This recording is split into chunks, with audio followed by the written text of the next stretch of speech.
أعوذ بالله من الشيطان الرجيم بسم الله الرحمن الرحيم ألف لام ميم صاد كتاب أنزلناه إليك فلا يكن في صدرك حرج منه لتنذر به وذكرى للمؤمنين اتبعوا ما أنزل إليكم من ربكم ولا تتبعوا من دونه أولياء قليلا ما تذكرون وكم من قرية أهلكناها فجاءها بأسنا بياتا أو هم قائلون فما كان دعواهم إذ جاءهم بأسنا إلا أن قالوا إنا كنا ظالمين فلنسألن الذين أرسل إليهم ولنسألن المرسلين فلنقصن عليهم بعلم وما كنا غائبين صدق اللہ العظیم۔ محترم بزرگوں اور دوستوں، دینی اور ایمانی بھائیوں، اللہ رب العزت کا شکر ہے، اس کا کرم ہے کہ اس نے ہمیں نماز عشاء کے ساتھ ساتھ درس قرآن میں بیٹھنے کی بھی توفیق عطا فرمائی۔ آج درس قرآن میں سورہ اعراف مکیہ کی تلاوت کی گئی ہے اور اس کی 7 آیتیں آپ کے سامنے پیش کی گئی ہیں۔ سب سے پہلے ہم ان کا ترجمہ آپ کے سامنے پیش کرتے ہیں اور پھر اس کی تمام جو بھی تفصیل ہے وہ پیش کی جائے گی۔ الف لام میم صاد، یہ حروف مقطعات ہیں، ان کا ترجمہ، ان کا مطلب، معانی سب اللہ رب العزت جانتے ہیں، اللہ کے رسول جانتے ہیں، اس کا تعلق سے تمام مفسرین خاموش ہیں۔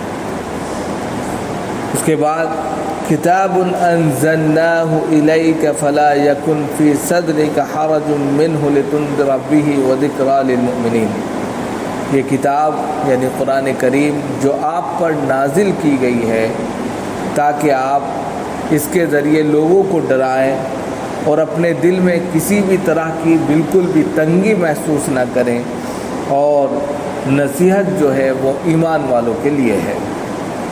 اتبعوا ما انزل الیکم من ربکم، اور آپ سب اس چیز کی اتباع کریں جو تمہارے رب کی جانب سے تمہارے پاس بھیجا گیا ہے، نازل کیا گیا ہے۔ ولا تتبعوا من دونہ اولیاء، اور اللہ کو چھوڑ کر من گھڑت باتیں بنانے والے سرپرستوں، نجومی اور دوسرے تمام کاہنوں کی اتباع مت کرو۔ قلیلا ما تذکرون، اور بہت ہی کم لوگ ایسے ہیں جو نصیحت حاصل کرتے ہیں۔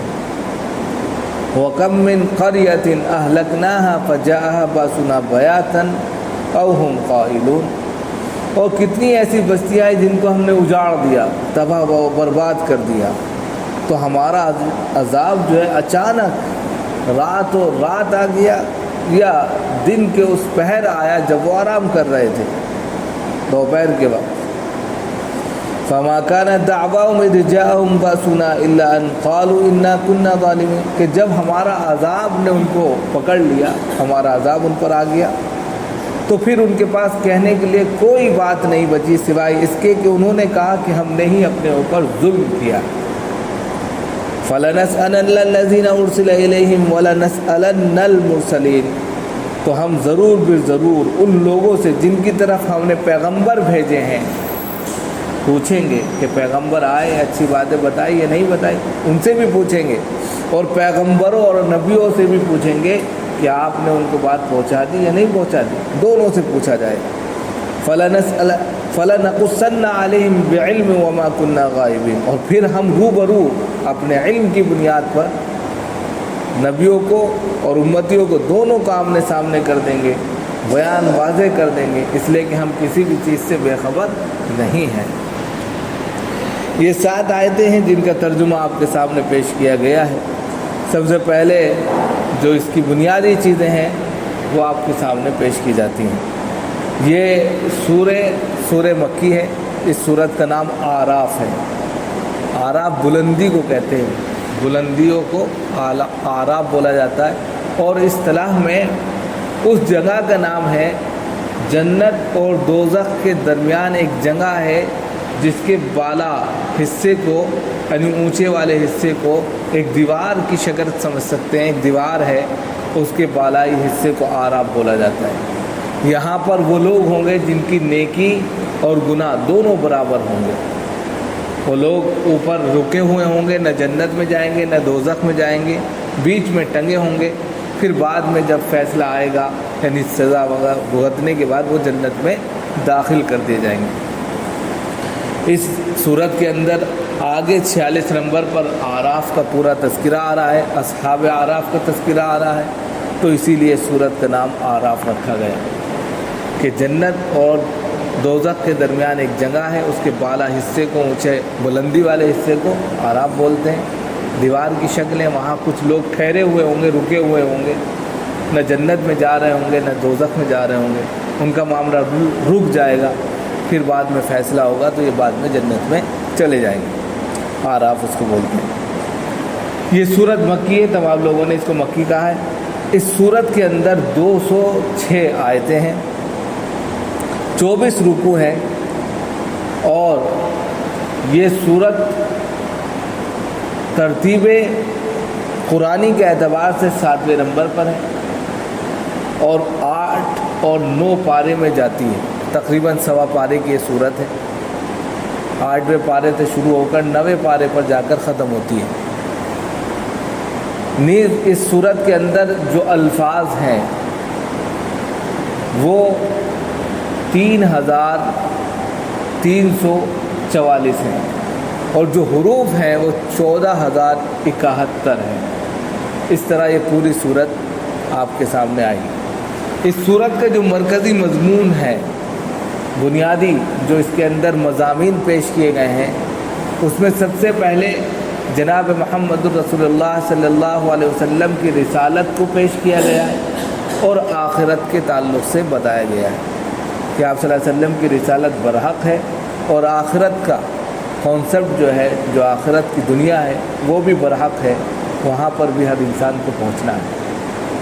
دوسری چیز جو بنیادی اصولوں میں بنائی گئی ہے وہ توحید کا بہترین بیان ہے۔ بعد الموت کا تذکرہ ہے، قیامت کا تذکرہ ہے جس کا وہ انکار کرتے تھے، توحید کا بہترین بیان اس کے اندر موجود ہے، اور ساتھ ہی ساتھ بہت سے پیغمبر، نبی، سندیشتاؤں کا تذکرہ اس کے اندر موجود ہے کہ ان کے پورے قصے اس کے اندر بیان کیے گئے ہیں، جیسے حضرت ابراہیم ہے، حضرت لوط ہے، اور بھی بہت سے، حضرت شعیب ہیں، ان کے قصے بھی یہاں پر آپ کو دیکھنے کو ملتے ہیں۔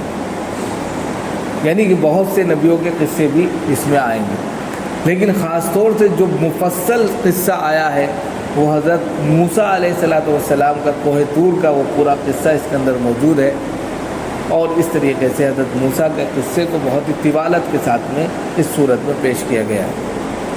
تو یہ صورت بنیادی اعتبار سے جناب محمد رسول اللہ صلی اللہ علیہ وسلم کی رسالت کو، آخرت کو، توحید کو، پیغمبروں کے واقعات کو، تمام کو سمیٹے ہوئے، اور ساتھ ہی ساتھ آراف کا میں نے آپ کو بتایا کہ آراف میں جو لوگ ہوں گے جس کے معنی بلندی کے میں نے بتائے، تو وہاں وہ لوگ ایسی کنڈیشن میں ہوں گے کہ ان کا معاملہ رک جائے گا، فیصلہ نہیں ہو رہا ہوگا، تو بعد میں فیصلہ جنت ہی کا ہوگا۔ آخرکار آراف کے جو بھی لوگ ہوں گے جہاں ٹھہرے ہوں گے وہ بعد میں جنت میں چلے جائیں گے۔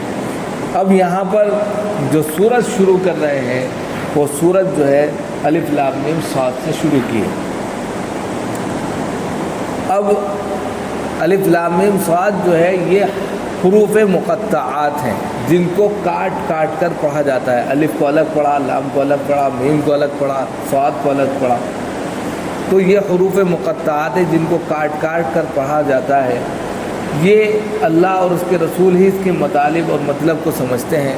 مفسرین نے اس پر زیادہ کلام نہیں کیا ہے، اس لیے ہم بھی مناسب سمجھتے ہیں کہ مزید اس میں وقت نہ لگاتے ہوئے آگے بڑھ جائیں.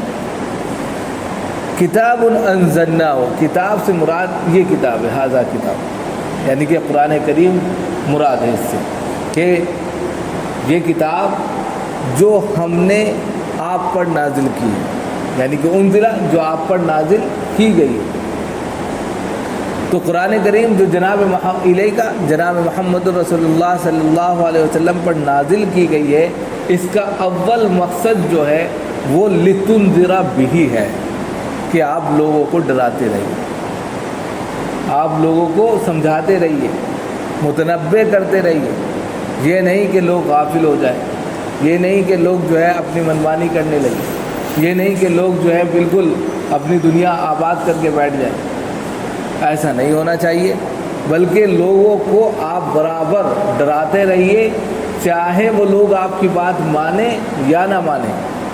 ایک تفسیر یہ ہے آپ کو اللہ کا پیغام پہنچا دینا ہے، اب ماننا نہ ماننا وہ ان کے اختیار میں ہے. لہذا آپ کسی کے تعلق سے پریشان نہ ہوئیے اور اپنی بات کو کہتے جائیے. فلا یکن فی صدرک، اور دل میں کسی طرح کی کجی، کسی طرح کی پریشانی، تنگی کو محسوس نہ کیجیے. اب تنگی کو محسوس کرنے کے بھی بہت سے واقعات ہیں، یعنی بہت سی چیزیں پیش کی گئی ہیں اس میں. تنگی کا مطلب یہ ہے کہ آپ کو ڈر لگ رہا ہے کہ اگر میں ان کے سامنے قرآن کی باتیں کروں گا یہ مجھے مار دیں گے، مجھے نقصان پہنچا دیں گے، میری بات کو نہیں مانیں گے، مجھے جھٹلا دیں گے. یہ ساری چیزیں فلا یکن فی صدرک کے اندر موجود ہیں کہ آپ اپنے دل میں کسی بھی طرح سے کوئی تنگی، کوئی بھی کسی بھی طرح سے پریشانی کو محسوس مت کیجیے. سارا کام ہم کریں گے، آپ کا کام صرف اور صرف اس کے مضامین کو، اس کے پیغام کو، اس کے سندیش کو لوگوں تک پہنچا دینا ہے. اب وہ مانے نہ مانے وہ ان کے اختیار میں ہے، اور بعد میں جو رزلٹ نکالنا ہے، فیصلہ کرنا ہے، وہ ہمارے اختیار میں ہے. لہذا آپ کا کام ایک دعوت کا ہے، وہ دعوت آپ پہنچا دیں. ایک مطلب تو یہ لیا. دوسرا مطلب اس کا یہ ہے کہ یہ کتاب جو ہے منزل من اللہ ہے، یعنی کہ آپ اس کے لیے پریشان مت ہوئیے کہ کجی پیدا کر لیں، اپنے دل میں پریشانی پیدا کر لیں، بلکہ آپ بالکل مطمئن رہیں اس سے کہ یہ کتاب کہیں اور سے آئی یا کچھ آئی. بس یہ سمجھیں کہ آپ کہ اللہ کی طرف سے نازل شدہ کتاب ہے. اب بالکل آنکھیں بند کر کے لوگوں کو آپ جو ہے دعوت دیجیے، لوگوں کو ڈرائیے. وذکریٰ للمؤمنین، اور یہ جو نصیحت کی باتیں ہیں جو ہم بتائی جا رہی ہیں، ایمان والوں کو بڑا فائدہ پہنچاتی ہیں. جو ایمان والے ہیں فوراً مان لیتے ہیں، نصیحت حاصل کرتے ہیں، اس پر عمل کرتے ہیں، اور جو ایمان نہیں رکھتے وہ جو ہے اس کا انکار کرتے ہیں. پھر اس کے بعد کہہ رہے اتبعوا ما انزل الیکم من ربکم، اور تم سب کے سب، اتبعوا یا امر کا صیغہ، تم سب کے سب اس چیز کی اتباع کرو جو تمہارے رب کی طرف سے تم پر نازل کی گئی ہے، یعنی قرآن کریم. یعنی قرآن کریم جو نازل کی گئی ہے کتاب آسمانی، اس کے اندر جو میسیجز ہیں، جو پیغامات ہیں، جو سندیش ہیں، ان کو آپ اختیار کریں، اس پر زندگی گزاریں، جناب محمد رسول اللہ صلی اللہ علیہ وسلم کی اطاعت کریں، ان کے بتائے ہوئے طریقے پر چلیں، ان کی زندگی کو اپنے لیے اسوہ بنائیں. تو یہ اطاعت خداوندی، اطاعت رسول، یہ کامیابی کا زینہ ہے. اگر آپ نے اطاعت رسول اور اطاعت خداوندی کو اختیار نہیں کیا تو پھر آپ نقصان اٹھائیں گے. اسی لیے یہاں کا جو کچھ تم پر تمہارے رب کی طرف سے نازل کیا گیا ہے اسی کی اتباع کریے، اسی کی بات مانیے. وَلَا تَتَّبِعُوا مِن دُونِهِ أَوْلِيَاءَ، اور یاد رکھو اللہ کے علاوہ، یعنی اللہ کو چھوڑ کر ان لوگوں کی اتباع مت کرو جو من گھڑت کہانیاں بناتے. من گھڑت کہانیاں مطلب کاہن تھے، اس وقت کے چودھری اور سردار تھے، جاہلانہ باتیں کرتے تھے، یا اسی طرح اس وقت جو ہے بیوقوف لوگ بہت تھے. تو ان سب کو مخاطب کرتے ہوئے کہا ہے کہ ان کی اتباع مت کریے، ان کو اپنا سرپرست مت مانیے، ان کو اپنا بڑا مت مانیے.